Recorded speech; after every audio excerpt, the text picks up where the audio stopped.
I've also heard from my friends on the Hill, though, Bill, that there wasn't a lot new in terms of actual detailed policy coming out of that meeting, and that there's still a little bit of lack of clarity on what the actual goal is. Is it to get back to negotiations? Is the red line, North Korea being able to make a missile that reaches the United States?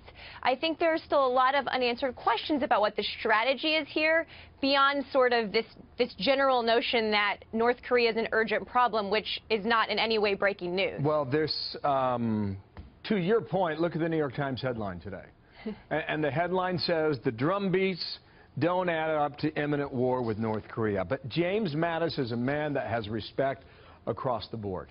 And when Mattis talks, people listen. And it is clear from people like Senator Barrasso, who's going to join us later today, that that North Korea continues to develop capabilities. And unless something is done about that, it will continue to go with on the path that it chooses, as opposed to the threats against Japan and South Korea and even possibly the U.S.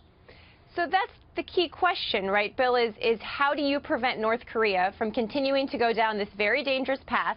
How do you hopefully roll back some of what they've already done in terms of their missile program or their nuclear program? Jim Mattis has also led soldiers in battle. I hope he understands and believes that you only use military force when you're absolutely forced to, given the very, very high costs of that.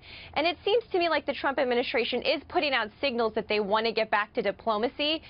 I think it's a little too early to say that China is actually putting the screws to North Korea, but it seems like that's one place the Trump administration is trying to impose some pressure here. I think we can all agree on that, right? I mean, look, China said that we don't have as much influence as you think. Right. Really? Right. Well, they give 90% of North Korea's trade goes with North Korea. So, wow. That's right. That's an understatement. President Trump said this on Monday at the White House with a group of UN ambassadors. Listen carefully to the final part of this clip here. Watch. This is a real threat to the world, whether we want to talk about it or not. North Korea is a big world problem, and it's a problem we have to finally solve. People have put blindfolds on for decades, and now it's time to solve the problem. Blindfolds for decades, now it's time to solve the problem. And this goes over many administrations, Marie. That's right. Administrations of both parties have tried a number of different steps to see if they could get North Korea to the negotiating table, if they could get North Korea to get rid of those nuclear weapons. And nothing has changed. And nothing has changed. If anything is going to change, China needs to use a lot more pressure than it already is. You're absolutely right. We haven't seen them actually put the kind of pressure they could if they wanted to. But this is a really complicated problem, and solving it is going to take diplomatic tools, I think probably the threat of some sort of force. But I want to hear from the Trump administration what that goal is and how they plan to get there.